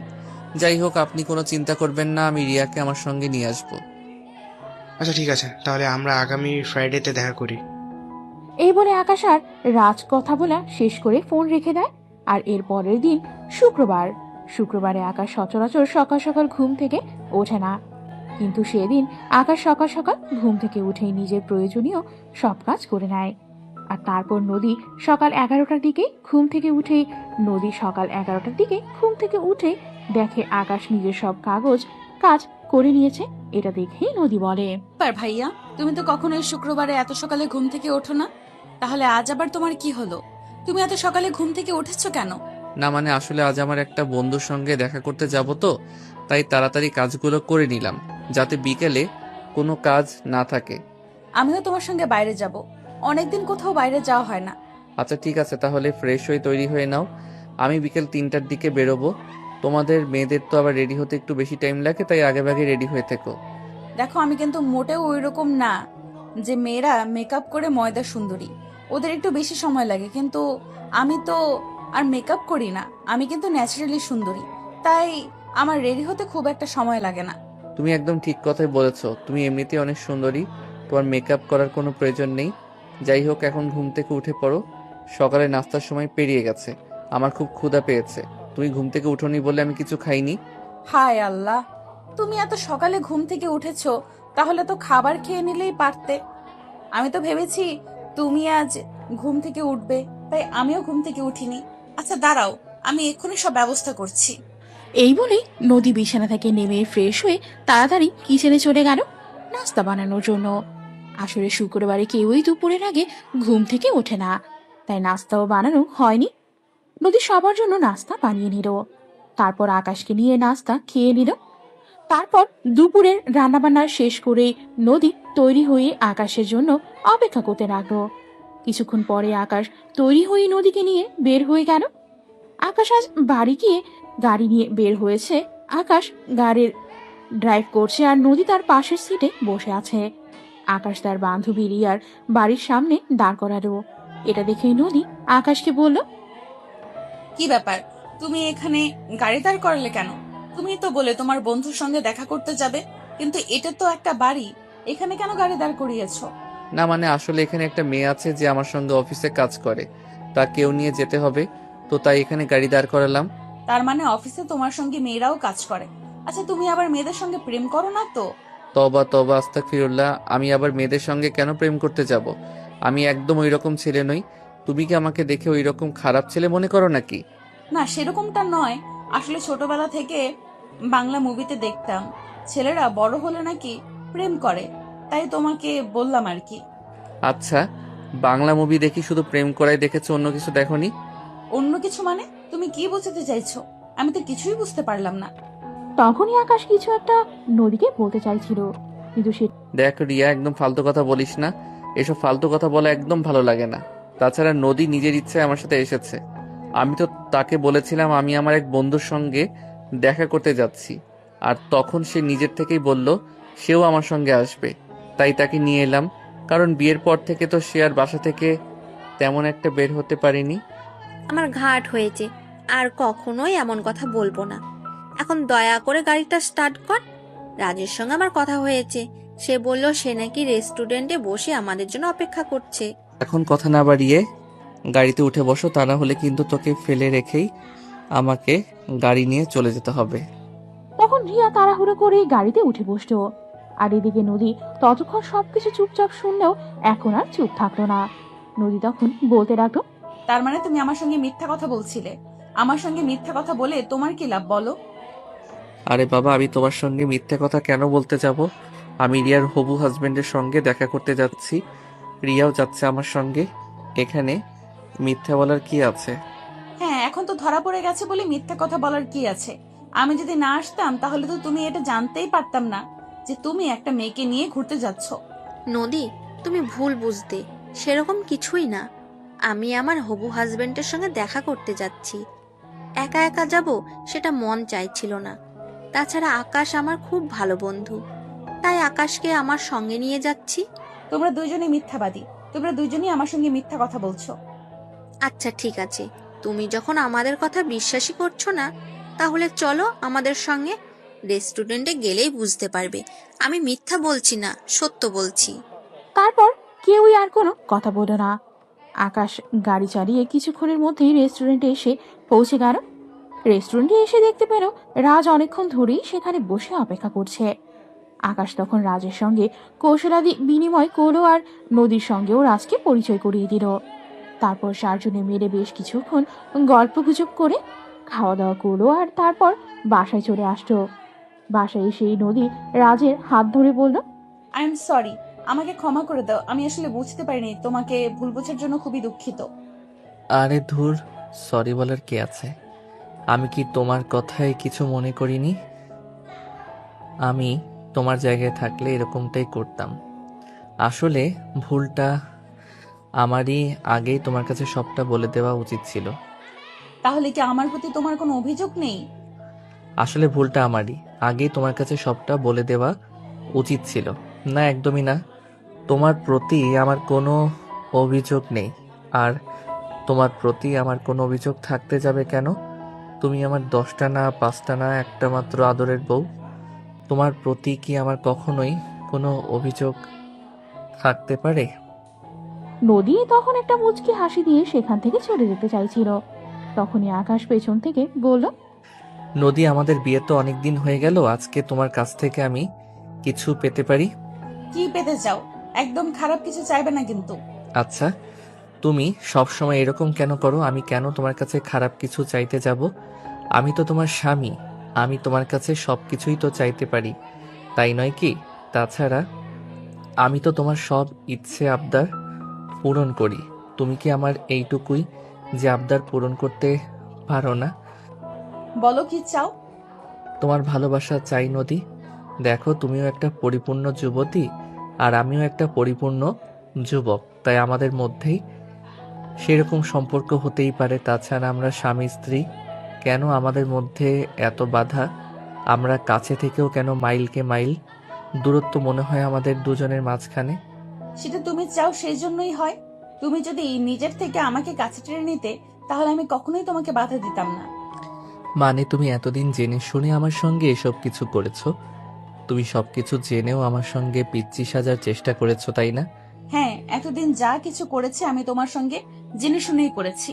আমি চাইছিলাম তুমি জোর করে আমার সঙ্গে ওই সব কিছু করো, কিন্তু তুমি এতটাই বোকা যে কোনো কিছুই বুঝতে পারলে না। উল্টো আমাকে আরো তোমার কাছ থেকে দূরে দূরে রাখলে। তুমি এরকম কেন বলো? কেন? কোন মেয়েরা চায় না বিয়ের পর তার স্বামীর ভালোবাসা পেতে, বিয়ের পর তার স্বামীর আদর্শ আগে ভরিয়ে রাখতে নিজেকে? তারপর নদী আর অনেকগুলো কথা বলতে লাগলো আর সবকিছুই আকাশের মাথার উপর দিয়ে যাচ্ছিল। সে কোনো কিছুই বুঝতে পারছিল না। সে এটা ভাবতেই পারছিল না নদী তার সঙ্গে এত বড় একটা চালাকি করে নিল। নদীর এরকমটা কি করে করলো? সত্যি আকাশ মনে মনে ভাবলো নদী খুবই ছোট আর পিচ্ছি একটা মেয়ে, কিন্তু নদীর ভেতরে এত কিছু চলছিল এটা আকাশ কোনোভাবেই বুঝতে পারল না। তখনই আকাশ দেখতে পেল নদী তার সামনে বসে বসে মুচকি মুচকি হাসছে। এটা দেখে আকাশ তখনই নদীকে টান দিয়ে নিজের কাছে টেনে দিল আর বলতে লাগলো, তুমি আমার সঙ্গে এত বড় একটা চালাকি করতে পারলে? আমি তো ভেবেছিলাম সত্যি তুমি খুবই পিচ্ছি, ওসব কিছুই বোঝো না, আর সেজন্যই তুমি আমার সঙ্গে এরকম করছিলে। কিন্তু তুমি সত্যি সত্যি আমার সঙ্গে এত বড় একটা প্রতারণা করলে, এটা আমি ভাবতেই পারিনি। জনাব, পিচ্ছি আমি নই, পিচ্ছি আপনি। সেজন্য আপনি আমাকে বুঝতে পারেননি। আমি তো ভেবেছিলাম আমি যদি আপনার সঙ্গে ওইরকম করি, তাহলে আপনি নিজের থেকে আমাকে সবকিছু বুঝিয়ে দিবেন, কিন্তু উল্টে আপনি এইভাবে ভয় পেয়ে আমার থেকে দূরে দূরে থাকবেন, এটা তো আমি কখনোই ভাবতে পারিনি। কিন্তু ম্যাডাম, চিন্তার কোনো কারণ নেই। আপনি আমার সঙ্গে চালাকি করেছেন, আর সেই জন্য আমি যে আপনাকে ছেড়ে দেব এরকমটা আপনি কখনোই মনে করবেন না। আজ থেকে শুরু হলো মিথ্যে বলার প্রতিশোধ। আজ থেকে আমিও থাকব। আপনি কি করে আমার সঙ্গে আর চালাকি করতে পারেন? আর হ্যাঁ, আজকের পর থেকে কখনো আপনি আমার রুম থেকে সারাদিনে 2 মিনিটের জন্য বের হতে পারবেন না। উমা, তাই নাকি? তাহলে তোমার অফিস কে করবে? অফিসে না গেলে তো চাকরি চলে যাবে, তখন তুমি কি করবে? তুমি হয়তো ভুলে গেছো বিয়ের সময় আমি কোনো ছুটি নেইনি, তাই আমি বিয়ের এখন ছুটি কাটিয়ে নেব আর তোমার সঙ্গে সময় কাটাবো। তাহলে অফিস থেকে 1 মাসের ছুটি নিয়ে নাও, তাহলে আমরা হানিমুনটাও একসঙ্গে সেরে আসতে পারি। হ্যাঁ, তুমি একদম ঠিক কথাই বলেছ। আজ রাতে আমি বসকে মেইল করব 1 মাসের ছুটি চেয়ে। তাছাড়া আমাদের বস খুবই ভালো একজন মানুষ, ওনাকে বুঝিয়ে বলে আশা করি উনি সব কিছুই বুঝবেন আর আমার ছুটি মঞ্জুর করবেন। তাহলে আর দেরি কেন? এখনই তুমি তোমার বসকে তুমি মেইল করে দাও, আর তারপর চলো শুরু করা যাক। হ্যাঁ ম্যাডাম, এতদিন আমাকে মিথ্যা বলার মজা আজ আমি আপনাকে বোঝাবো। আপনি ইচ্ছে করে আমাকে আপনার ভালোবাসা থেকে বঞ্চিত করেছেন, সেটা কি আমি আপনাকে এমনি এমনি ছেড়ে দেব নাকি? এই বলে আকাশ তখনই ল্যাপটপ নিয়ে বসে পড়লো আর সঙ্গে সঙ্গে তার অফিসের বসকে মেল পাঠিয়ে দিল ছুটি চেয়ে আবেদন করলো। তারপর ল্যাপটপ বন্ধ করে সোজা বিছানায় চলে আসতো। আর এদিকে নদী তখন বিছানায় বসে বসে আকাশের জন্য অপেক্ষা করছিল।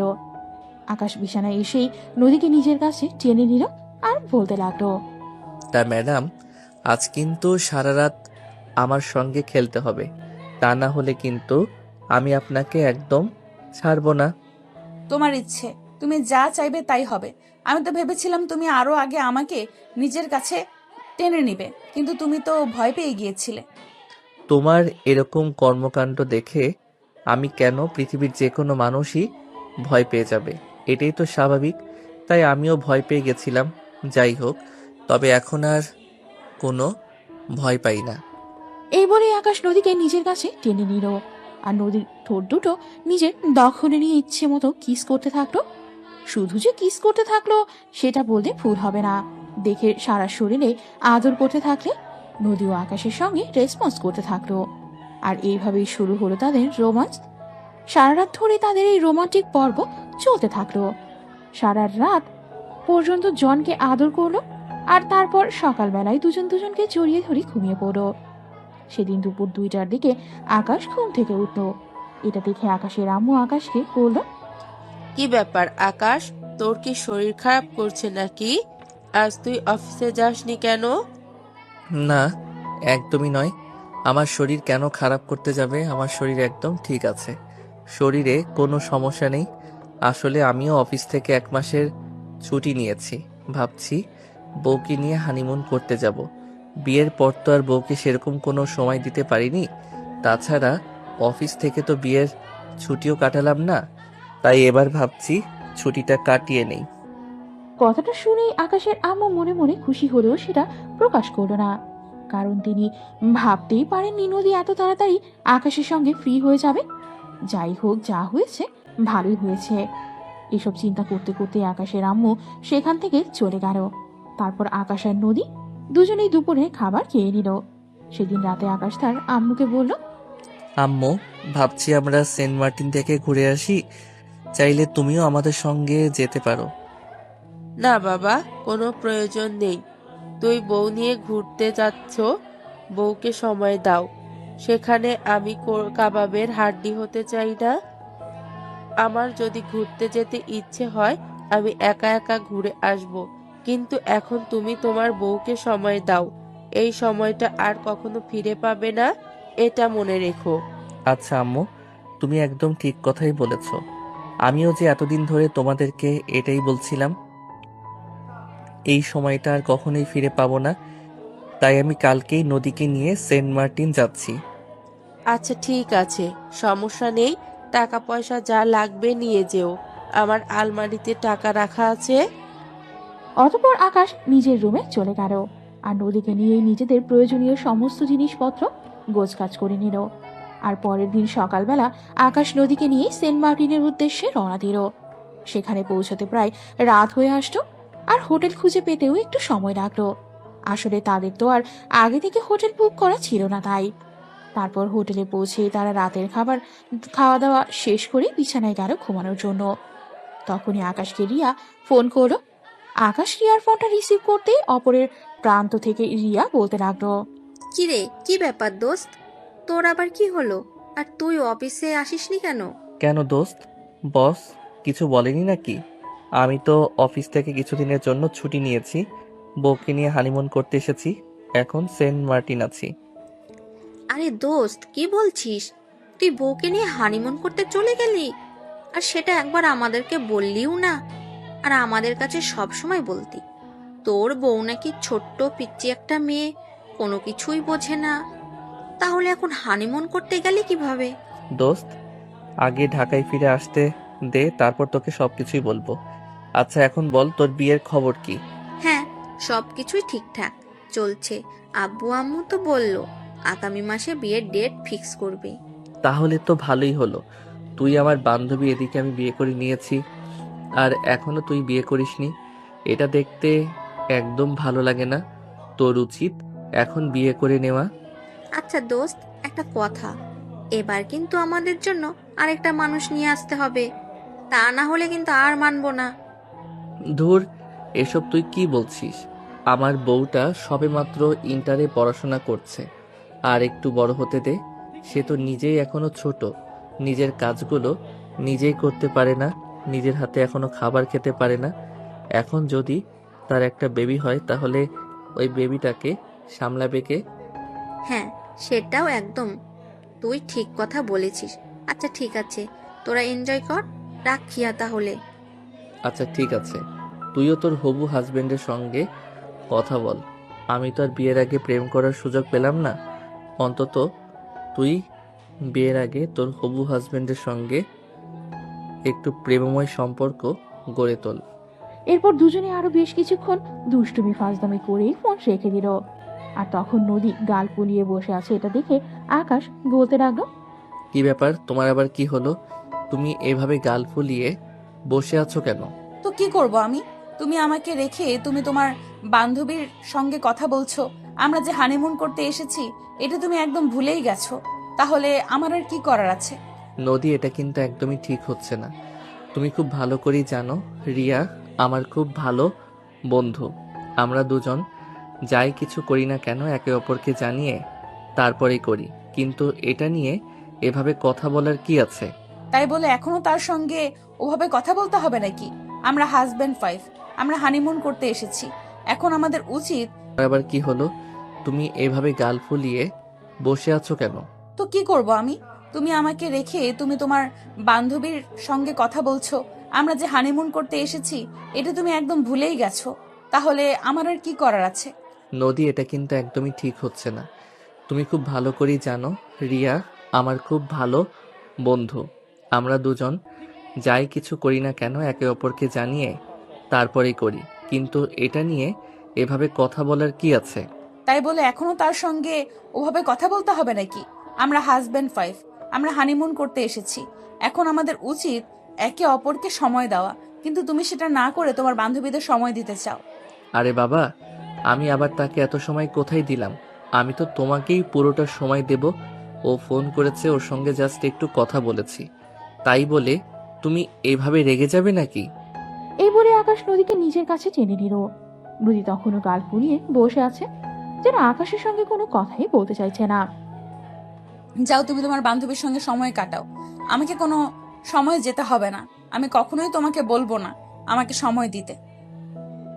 আর এই লক্ষ্মী বউ আমার এমন করে না। সে আমার বন্ধু, এটা তোমাকে বুঝতে হবে। তার সঙ্গে আমি এইটুকু কথা তো বলতেই পারি। হ্যাঁ, আমি কি তোমাকে রিশাদ করে ফেরাকে? তুমি তোমার বন্ধুকে নিয়েই থাকো।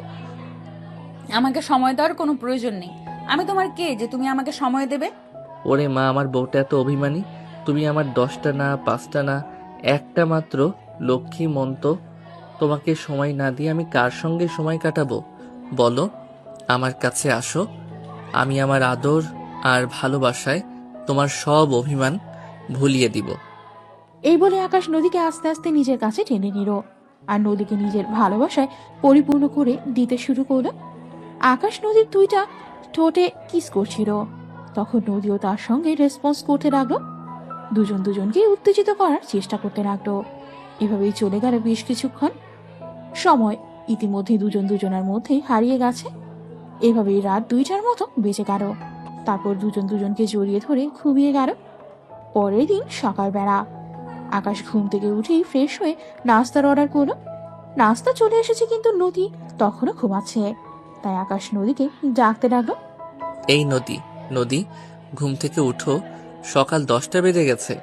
এখনো ঘুমানো লাগে নাকি? আমরা হানিমুন করতে এসেছি, এখানে এসে শুধু ঘুমালে চলবে নাকি? আর আমার ঘুম ভাঙছে না তো আমি কি করব? আমার খুব ঘুম পাচ্ছে, তো আমাকে আর একটু ঘুমাতে দাও। আমি এক্ষুনি ঘুম থেকে উঠতে পারবো না। আরে বাবা, আমরা এখানে হানিমুন করতে এসেছি, ঘুমাতে নাই। তুমি এক্ষুনি ঘুম থেকে উঠে বলছি, তা না হলে কিন্তু আমি খুব রেগে যাব বলে দিলাম। তুমি আমাকে রাগ দেখাতে পারবে? আরে বাবা, তুমি কান্না করছো কেন? আমি যে তোমাকে ঘুম থেকে উঠতে বললাম কারণ এখানে আমরা হানিমুন করতে এসেছি। এখানে আমরা ঘুরবো ফিরবো, আনন্দ করব, মজা মাস্তি করব। তাই বলি কি এখানে আমরা ঘুমাবো নাকি? কাল তো অনেক দেরি করে ঘুমাতে হয়েছে, তাই আমার খুব ঘুম পাচ্ছে। এখন আমি কি করব সেটা তুমি নিজেই আমাকে বলো। কি আর করবে, কিছুই তো করার নেই। এখন ঘুম থেকে উঠে বলছি, তারপর ফ্রেশ হয়ে নাস্তা করবে। আমার খুব ক্ষুধা লেগেছে। নদী তখন চোখ কষলাতে কষলাতে বিছানা থেকে নেমে ওয়াশরুমে চলে গেল। তারপর ফ্রেশ হয়ে এসে দুজন একসঙ্গে নাস্তা করে নিল। নাস্তা শেষ হলেই দুজন বাইরে বের হলো সারাদিন ঘোরাঘুরি করলো আর অনেক আনন্দে ফুর্তি করলো। এভাবেই কেটে গেল 3-4 দিন। আজকে 5ম দিন। আজ তারা সেন্ট মার্টিন থেকে ঢাকায় ফিরে আসবে, তাই সন্ধ্যার দিকেই সেন্ট মার্টিন থেকে ঢাকার উদ্দেশ্যে রওনা দেয়। বাসায় এসে পৌঁছাতে পরের দিন সকাল হয়ে গেল। বাসায় এসে ফ্রেশ হয়ে নাস্তা করে তারপর দুজনেই ঘুমিয়ে পড়ল। তারপর দিন সকালবেলা ঘুম থেকে উঠে আকাশ অফিসে যাওয়ার জন্য তৈরি হয়ে নিল, আর নদী তখনও ঘুমাচ্ছিল। তাই আকাশ নদীকে ঘুম থেকে ডেকে তুলে বলল, কি ব্যাপার নদী, তুমি এখনো ঘুমাচ্ছ কেন? কলেজে যাবে না নাকি? আরে কতদিন ধরে কলেজে যাই না, আজ তো আমাকে কলেজে যেতেই হবে। তুমি এতক্ষণ আগে ঘুম থেকে উঠেছো, তাহলে আমাকে এতক্ষণে ঘুম থেকে ডাকলে কেন? আমি তো ভাবলাম তুমি হয়তো কলেজে যাবে না, তাই ডেকে তুলে নিয়ে যাই। হোক, এখন তাড়াতাড়ি করে ঘুম থেকে উঠে ফ্রেশ হয়ে তৈরি হয়ে নাও, এখনো সময় হয়নি, যেতে পারবে? নদী তখন তাড়াহুড়ো করে বিছানা থেকে নেমে ফ্রেশ হয়ে তৈরি হয়ে কলেজে যাওয়ার জন্য। আর নদী আকাশ দুজনেই বাসা থেকে বের হয়ে যাচ্ছিল। তখনই পেছন থেকে আকাশের আম্মু বলতে ডাকলো, কি ব্যাপার আকাশ, তোমরা দুজনেই বের হয়ে যাচ্ছ? নাস্তা করবে না নাকি? আমি তো সকালবেলা ঘুম থেকে উঠে সবার জন্য নাস্তা তৈরি করলাম। আম্মু, আসলে নদীর ঘুম থেকে উঠতে লেট হয়ে গেছে, আজকে আর নাস্তা করা হবে না। আমি নদীকে টাকা দিয়ে দিব, সে ক্যান্টিন থেকে কিছু খেয়ে নিবে, আর আমিও বাইরে থেকে কিছু খেয়ে নিব। আমি তো ভাবলাম তোরা কেউই আজ বাহিরে বেরোবি না, তাই আমি তোদেরকে ঘুম থেকে ডেকে তুললাম না। তোরা যদি কালকেই আমাকে বলে রাখবি আজ দুজনে বাসা থেকে বের হবি, তাহলে আমি সকালবেলায় তোদেরকে ঘুম থেকে ডেকে তুলে দিতাম। আচ্ছা আম্মু, ঠিক আছে, বাদ দাও না এসব কথা, এত চিন্তা করার দরকার নেই। বললাম তো আমরা দুজনেই ক্যান্টিন থেকে কিছু খেয়ে নেব, তোমার চিন্তার কোনো কারণ নেই। তুমি নাস্তা করে নিও, আমাদের জন্য তোমাকে চিন্তা করতে হবে না। আচ্ছা ঠিক আছে। আকাশ, নদীর ভাবি ফোন করছিল গতকাল রাতে, কিন্তু আমি তোকে বলতে ভুলে গেছিলাম। নদীর ভাবি বলল নদীকে নিয়ে একবার ওই বাড়ি থেকে ঘুরে আসতে। না, আমি যাব না ওই বাড়িতে। ওই বাড়িতে যেতে আমার একদমই ভালো লাগে না। তুমি ভাবিকে ফোন দিয়ে বলে দিও, ভাবি যেন নিজেই এই বাড়িতে চলে আসে, তারপর ভাবিকে নিয়ে অনেক সুন্দর সময় কাটাবো। হ্যাঁ, নদী তো একদম ঠিক কথাই বলেছে। তাছাড়া আমি নিজেও ভাবিকে বলে এসেছিলাম আমাদের এখানে চলে এসেছে। তাছাড়া আম্মু, তোমাকে একটা কথা বলতে চাই। দেখো, ভাবি তো ওই বাড়িতে একা একা থাকে, ভাবির তো আর কেউ নেই, তাই ভাবিকে আমরা চাইলে পার্মানেন্টলি এখানে নিয়ে আসতে পারি। সেটা তো তুই একদম ঠিক কথাই বলছিস, আমিও এরকম কিছুই ভাবছিলাম। আমরাও সারাদিন একা একা বাড়িতে থাকতে ভালো লাগে না, আমারও একজন সঙ্গী হতো, দুজনে সারাদিন একসঙ্গে সময় কাটাতে পারতাম। তাহলে আমি আজকে অফিস থেকে ফিরে আসার সময় ভাবিকে আমাদের বাড়িতে নিয়ে আসবো, আর দুপুরবেলা ভাবিকে ফোন দিয়ে বলে যাবা সবকিছু গুছিয়ে রাখতে। আচ্ছা ঠিক আছে, তাহলে এটাই কর, কারণ এটা ছাড়া তো আর অন্য কোনো উপায় নেই। কারণ যেহেতু ওই মেয়েটার ও আপন বলতে আর কেউ রইল না। এই বলতে বলতে আকাশ আর নদী দুজনেই বাসা থেকে বের হয়ে গেল। আকাশ নদীকে তার কলেজের সামনে নামিয়ে দিয়ে তারপর অফিসে চলে গেল। আর অফিসে যেতেই তার রিয়ার সঙ্গে দেখা হলো। রিয়া তখনই তার হাতে একটা কার্ড ধরিয়ে দিয়ে বলল, আমার বিয়ের দিন তারিখ সব ঠিক হয়ে গেছে, একটা বিয়ের কার্ড। আশা করি তোর বউকে নিয়ে সময় মতো চলে আসবি। আর হ্যাঁ, আন্টিকেও কিন্তু নিয়ে আসতে ভুলবি না। সেদিন আমাকে বলিস সামনের মাসে বিয়ের ডেট ফাইনাল করা হবে, কিন্তু এত তাড়াতাড়ি করার কারণটা কি সেটাই তো বুঝতে পারলাম না। আসলে তুই তো জানিস আমার বাবার শরীরটা ভালো যাচ্ছে না, তাই বাবা বলল একটু তাড়াতাড়ি করে নিতে, তাই এই ব্যবস্থা। তা না হলে তো আমি ভেবেছিলাম সামনের মাসে বিয়ের ব্যবস্থা করা হবে। আচ্ছা ঠিক আছে, বিয়ের মতো কাজ যত দ্রুত করে নেওয়া যায় ততই ভালো। অফিসের কি খবর? বস কি কিছু বলেছিল নাকি? ও হ্যাঁ, আমি তো তোকে বলতেই ভুলে গেছি, তোর তো প্রমোশন হয়েছে, আমারও প্রমোশন হয়েছে, আমাদের মতো আরো 2-3 জনের হয়েছে প্রমোশন। তাই নাকি? তাহলে তো খুবই ভালো।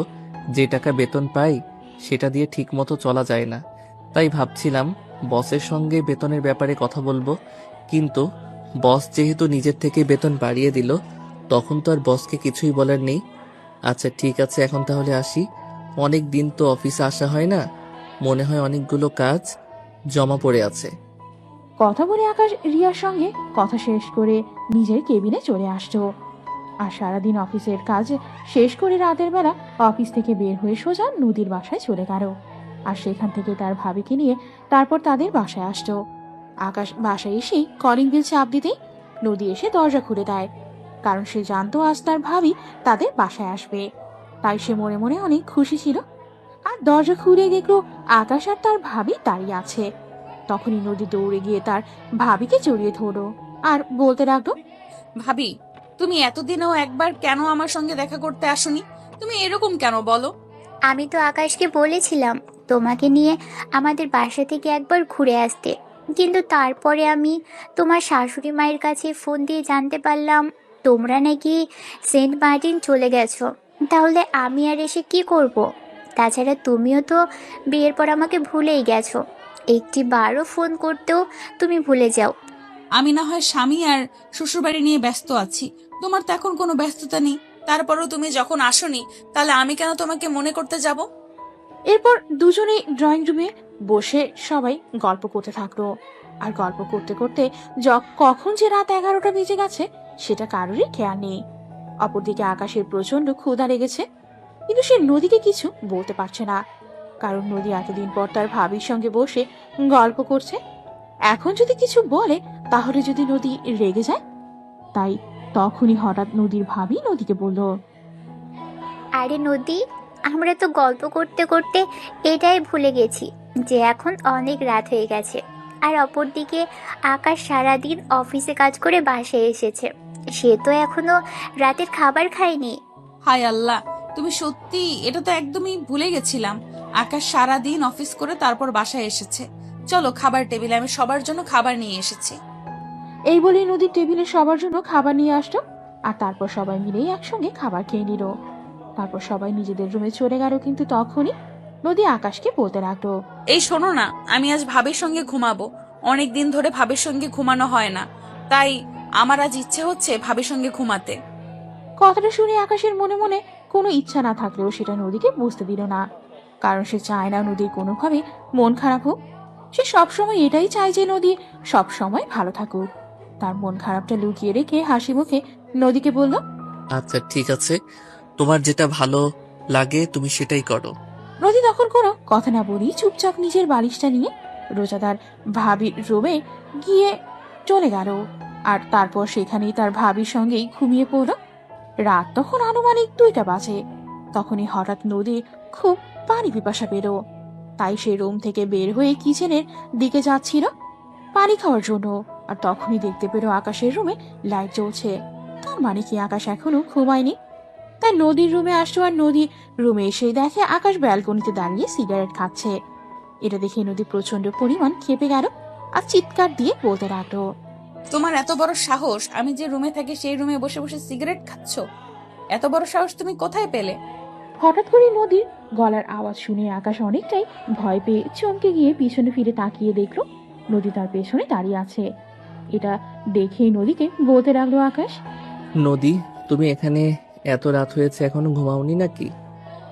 আমার খুব পানি পিপাসা পেয়েছে, তাই কিচেনের দিকে যাচ্ছিলাম পানি খাওয়ার জন্য। আর তখনই দেখতে পেলাম রুমের লাইট জ্বলছে।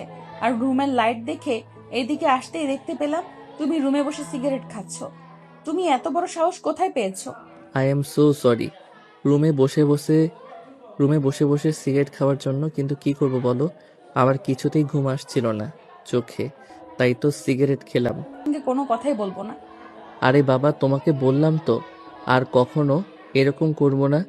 এই যে কান ধরে উঠবস করে বলছি, আর কখনোই জমে বসে সিগারেট খাবো না, আর সিগারেট ছুঁয়ে দেখবো না। প্লিজ তুমি আমাকে এবারের মতো ক্ষমা করে দাও। ঠিক আছে, তোমাকে ক্ষমা করতে পারি, তবে আমার একটা শর্ত আছে।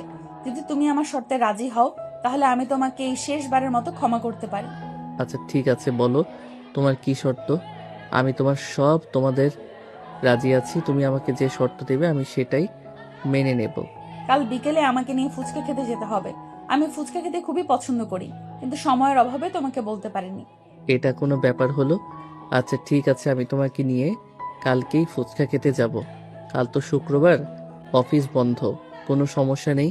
আচ্ছা ঠিক আছে, তাহলে এখন বিছানায় শুয়ে ঘুমিয়ে পড়ো। বললাম না আমি একা একা ঘুমাতে পারবো না। আমার একা একা কোনোভাবেই ঘুম আসে না।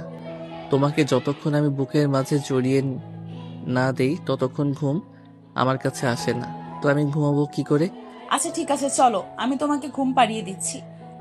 এই বলেই নদী আকাশকে নিয়ে বিছানায় চলে আসলো, আর তারপরে দুজন দুজনকে জড়িয়ে ধরে ঘুমিয়ে পড়লো। এভাবে কাটছিল তাদের টোনাটুনি সংসার। ইতিমধ্যেই কেটে গেল 6 বছর সময়।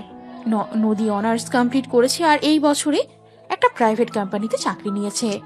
আসলে আকাশ নদীকে চাকরি করতে দিতে চায়নি, কিন্তু নদী চায় নিজের পায়ে দাঁড়াতে। এসে কারোর উপর নির্ভরশীল হতে চায় না সে। জীবনে খুব খারাপ সময় পার করে এসেছে। এই মুহূর্তে সে নিজের ইচ্ছায় কিছু করতে চায়, তাই আকাশ আর তাকে বাধা দিল না। আকাশ তাকে চাকরি করতে সমর্থন জানালেও আকাশের আম্মু সেটা মেনে নিতে পারল না। মেয়ে মানুষ তো বরাবর একই রকম হয়, ঘর সংসার সামলাতে আর বাচ্চা কাচ্চা নিয়ে সুখে শান্তিতে সংসার করবে, কিন্তু নদী কেন চাকরি করবে? এটা আমি মেনে নিতে পারছি না।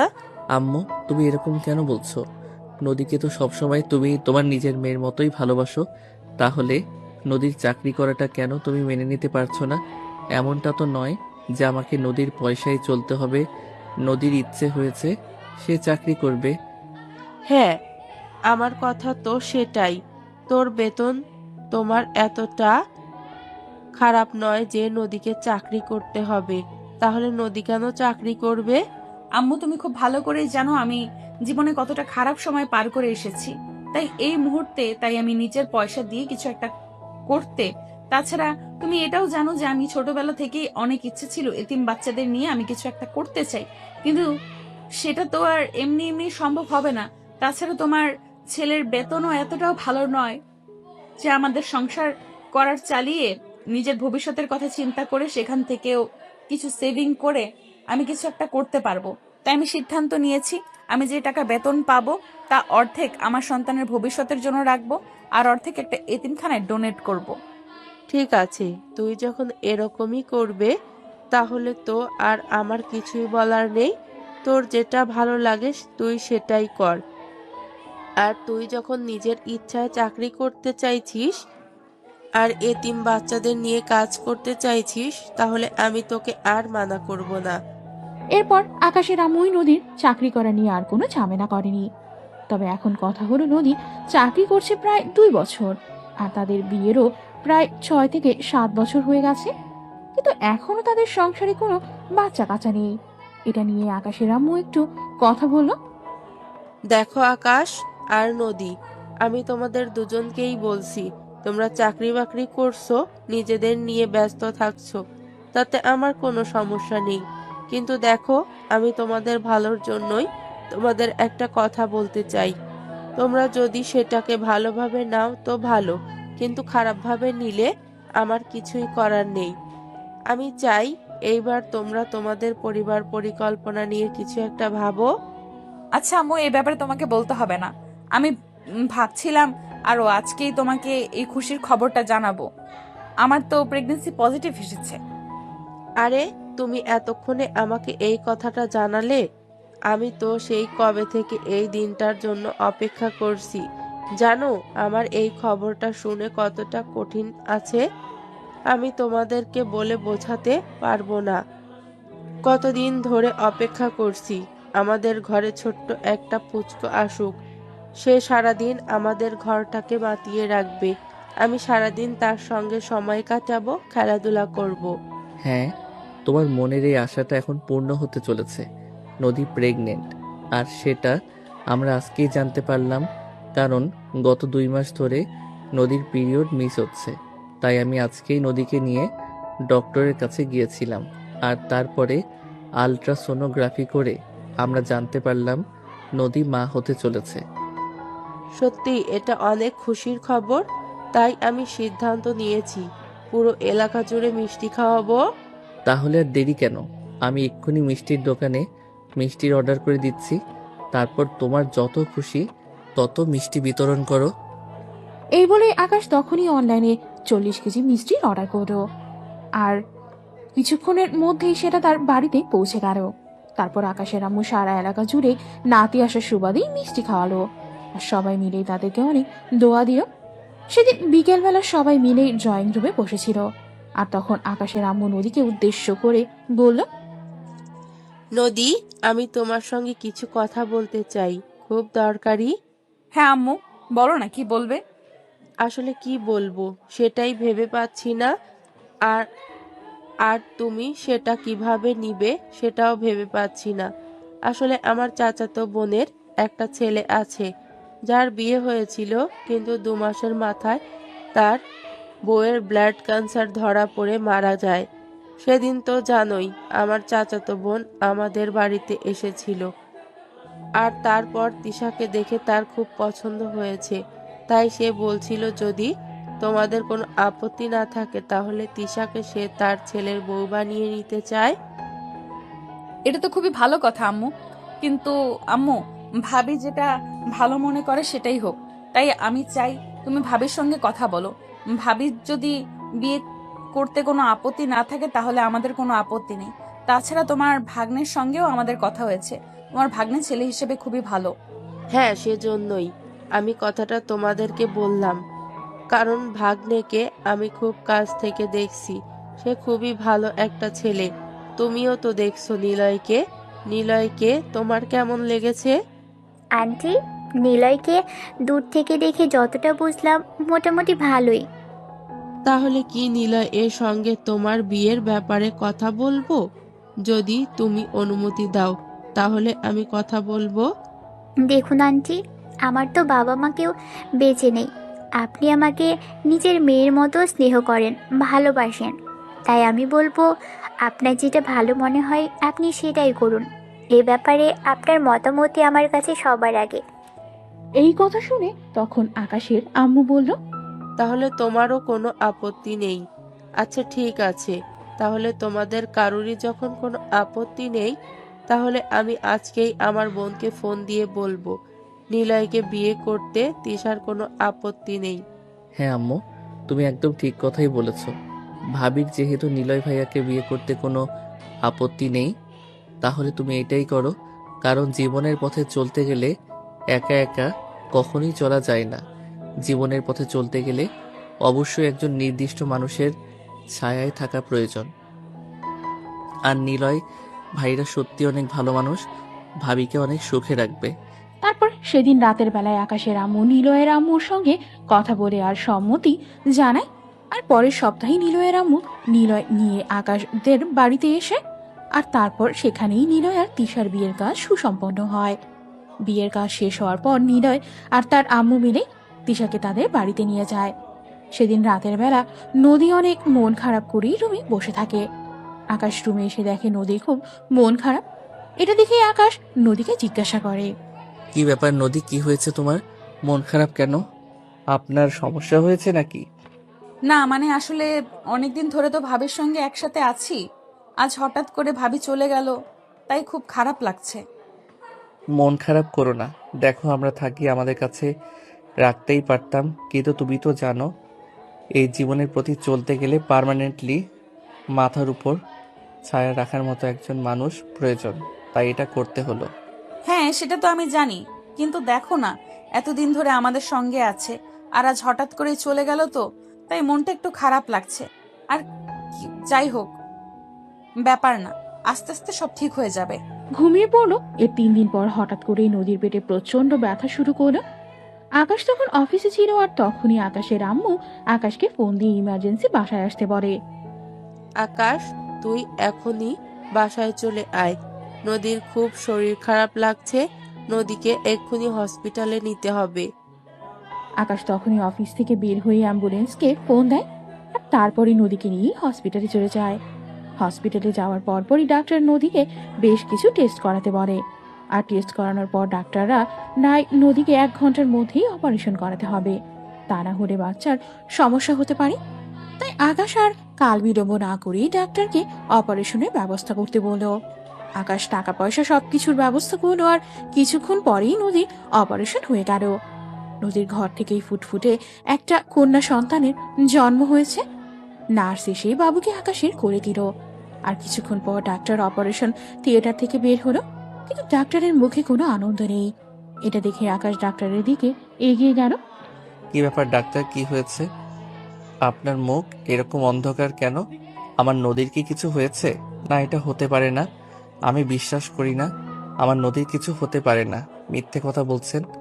নদী বেঁচে আছে, আমাকে প্লিজ একবার নদীর সঙ্গে দেখা করতে দিন। এই বলে আকাশ চিৎকার করতে করতে অপারেশন থিয়েটারে ঢুকে গেল। কিন্তু সে সেখানে ঢুকে দেখতে পেল সত্যিই নদী আর এই পৃথিবীতে নেই। পৃথিবীর মায়া ত্যাগ করে পরপারে চলে গেছে। আকাশ সেখানে দাঁড়িয়ে একদম স্তব্ধ হয়ে গেছে। কি করবে কিছুই ভেবে পাচ্ছে না। তার জীবনটা যেন একদম অন্ধকার হয়ে আসতো। তারপর কেটে গেল দীর্ঘ 7 বছর। মেয়েটা বড় হয়েছে। আকাশ মেয়েটার নাম রেখেছে মেঘ। মেঘ এই বছর ক্লাস 2-তে পড়াশোনা করে। অফিস থেকে এসে আকাশ দেখতে পেল মেঘ খাওয়া দাওয়া না করেই ঘুমিয়ে গেছে। আকাশ তখন তার মেয়েকে ঘুম থেকে ডেকে তুলল, আর তারপরে তুলে নিয়ে খাইয়ে দিতে লাগলো।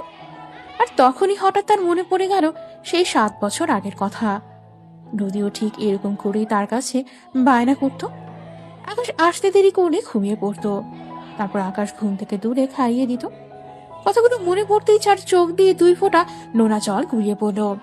এটা দেখে তার মেয়ে বলতে লাগলো, কি হয়েছে পাপা, তুমি এভাবে কান্না করছো কেন? কিছু হয়নি মামুনি, চোখে কি যেন একটা পড়েছে, তাই চোখ দিয়ে পানি পড়ছে। তুমি একদম মিথ্যে বলবে না আমার কাছে। আমি জানি তোমার আম্মুর কথা খুব মনে পড়েছে, তাই তুমি কান্না করছো।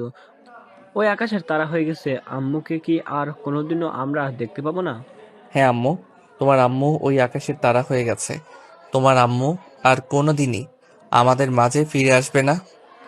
এই বলে আকাশ তার মেয়েকে জড়িয়ে ধরে চিৎকার করে কান্না করতে লাগলো। আর তার মেয়েও তাকে জড়িয়ে ধরে সান্ত্বনা দিতে লাগলো। সুপ্রিয় ভিউয়ার্স, আমাদের আজকের গল্প এই পর্যন্তই ছিল। গল্পটা আপনাদের কাছে কেমন লেগেছে অবশ্যই ছোট্ট একটা কমেন্টে জানাবেন।